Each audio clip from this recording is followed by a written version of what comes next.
Hello दोस्तों, नमस्कार। स्वागत है आपका फिर से नए वीडियो में। दोस्तों आज की वीडियो में हम देखने वाले हैं भारतीय संविधान की विशेषताओं का वर्णन कीजिए अथवा प्रश्न है संविधान की 2 विशेषताएं लिखी। तो चलिए दोस्तों देख लेते हैं आज की वीडियो में हम लोग संविधान की विशेषताएं। दोस्तों भारतीय संविधान की प्रमुख विशेषताएं निम्नलिखित है। सबसे पहली विशेषता है लिखित और निर्मित संविधान। दोस्तों भारत का संविधान लिखित और निर्मित संविधान है। दोस्तों भारत का संविधान लिखित और निर्मित संविधान है। यह ब्रिटेन के संविधान की भांति अलिखित नहीं है। दोस्तों दूसरा है संपूर्ण प्रभुत्व संपन्न लोकतांत्रिक गणराज्य। दोस्तों संपूर्ण प्रभुत्व संपन्न का अर्थ है कि दोस्तों भारत अपने आंतरिक एवं बाह्य मामलों में सर्वोच्च शक्ति रखता है। लोकतंत्रात्मक का आशय है कि दोस्तों भारत में राज्य सत्ता का स्रोत जनता है और भारत गणराज्य भी है क्योंकि राज्य का प्रधान जनता के प्रतिनिधियों द्वारा निर्वाचित व्यक्ति होता है। तीसरी विशेषता है संसदीय शासन प्रणाली। दोस्तों भारतीय संविधान में शासन की संसदीय प्रणाली अपनाई गई है। दोस्तों देश का संवैधानिक प्रधान राष्ट्रपति होता है जबकि वास्तविक सत्ता मंत्रिपरिषद के अधीन होती है। चौथी विशेषता है अंशतः दोस्तों लचीला एवं अंशतः कठोर। दोस्तों भारतीय संविधान ना तो पूर्ण रूप से लचीला है न पूर्ण रूप से कठोर है। यह अंशतः लचीला तथा अंशतः कठोर है। पांचवी विशेषता है मूल अधिकारों की व्यवस्था। दोस्तों मूल अधिकार नागरिकों के दोस्तों व्यक्तित्व के विकास के लिए अनिवार्य होती है और दोस्तों अतः भारतीय संविधान में नागरिकों के लिए मूल अधिकारों की व्यवस्था की गई है। सरकार इनमें हस्तक्षेप नहीं करती। तो चलिए दोस्तों बढ़ते हैं। दोस्तों छठवीं विशेषता है संघात्मक शासन व्यवस्था।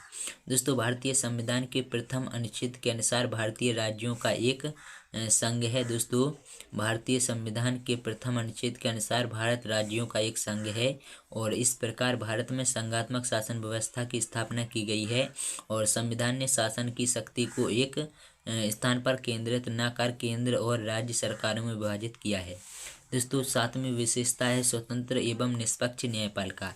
दोस्तों नागरिकों के मूल अधिकारों की रक्षा और संविधान की व्याख्या करने का अधिकार होने के कारण न्यायपालिका को स्वतंत्र घोषित किया गया है।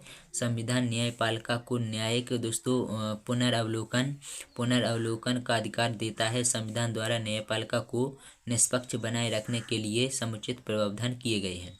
आठवीं विशेषता है राज्य के नीति निर्देशक तत्व। दोस्तों भारतीय संविधान के चौथे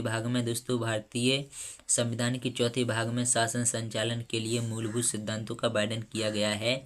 इन्हें राज्य के नीति निर्धारण करने वाले निर्देशक तत्व कहा गया है। ये तत्व दोस्तों आधुनिक प्रजातंत्र के लिए राजनीतिक सामाजिक तथा आर्थिक कार्यक्रम प्रस्तुत करते हैं। नीति निर्देशक तत्वों को किसी न्यायालय द्वारा परिवर्तित नहीं कराया जा सकता किंतु ये तत्व देश के शासन में मूलभूत स्थान रखते हैं। इन तत्वों के माध्यम से भारत में एक कल्याणकारी राज्य की स्थापना का प्रयास किया गया है।